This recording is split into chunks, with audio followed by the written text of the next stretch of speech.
লক্ষ্মীপুরে তৌহিদ ভিত্তিক আধুনিক রাষ্ট্র গঠনে গণমাধ্যম কর্মীদের ভূমিকা শীর্ষক মত বিনিময় সভা অনুষ্ঠিত হয়েছে।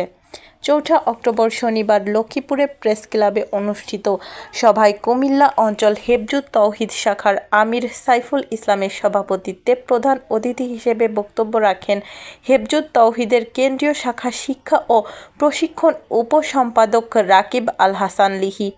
হেফজুত তৌহিদ লক্ষ্মীপুর জেলা শাখার সভাপতি শাহাদাত হোসেন আন্দোলন পরিচালনায় আরও বক্তব্য রাখেন হিফজুত তৌহিদ চাঁদপুর জেলা শাখার সভাপতি হোসেন মোবারক আজাদ, হিফজুত তৌহিদ লক্ষ্মীপুর জেলা শাখার সাধারণ সম্পাদক আরমান হোসেন শাকিল। এই সময়ে জেলা প্রিন্ট ও ইলেকট্রনিক শতাধিক গণমাধ্যম কর্মী উপস্থিত ছিলেন। বুকে হাত দিয়ে বলতে পারবো না যে তারা রাষ্ট্রের আইন ভঙ্গ করে নাই, কিন্তু আমরা ইনশাআল্লাহ বুকে হাত দিয়ে বলতে পারবো আমরা হিজবুত তৌহিদ রাষ্ট্রের একটা আইন কখনো ভঙ্গ করি নাই। আমাদের প্রোগ্রাম, সভা, সেমিনার যখনই যেটা হয় আমাদের ইমামের নির্দেশ রাষ্ট্রকে অবগত করে, প্রশাসনের সবাইকে অবগত করে, তারপর আইন শৃঙ্খলা বাহিনীতে যারা আছে সবাইকে অবগত করে তোমরা তোমাদের কার্যক্রম করবে।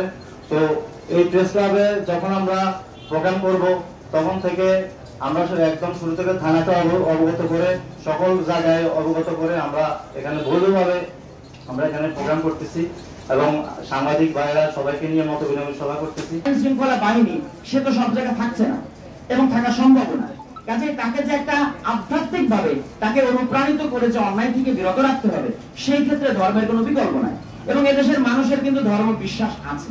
তো আমাদের প্রস্তাবনা হচ্ছে যে এই ধর্ম বিশ্বাসকে কাজে লাগিয়ে ইসলামে যেমন একদিকে ধর্মের মাধ্যমে ব্যক্তিগত চরিত্র পরিশুদ্ধ করার উপায় আছে, নামাজ, রোজা, হজ, যাকাত ইত্যাদি আছে, পাশাপাশি তার একটা রাষ্ট্র দর্শন আছে। ইসলাম দিয়ে রাষ্ট্র পরিচালিত হয়েছে, রাসূলুল্লাহ সাল্লাল্লাহু আলাইহি ওয়াসাল্লাম রাষ্ট্র পরিচালিত করেছেন। এখানে অর্থনীতি, দণ্ডবিধি, সামগ্রিক একটা ব্যবস্থা ইসলামে রয়েছে। তার মূলনীতি পবিত্র কোরআনে আল্লাহ রাব্বুল আলামিন বিভিন্ন আয়াতে দিয়েছেন। তো আমরা সেই আয়াত থেকে রেফারেন্স দিয়ে আমরা এই বইয়ের মধ্যে তুলে ধরেছি সেই ব্যবস্থাটার একটা আধুনিক ভার্সন, আধুনিক রূপ।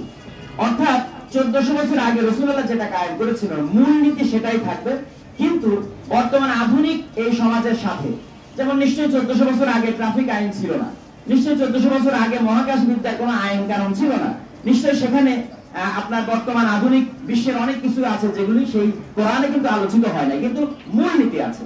তো এজন্য সেই মূলনীতির উপর ভিত্তি করে একটা আধুনিক তৌহিদ ভিত্তিক একটা আধুনিক রাষ্ট্র ব্যবস্থা আমরা প্রস্তাব করেছি।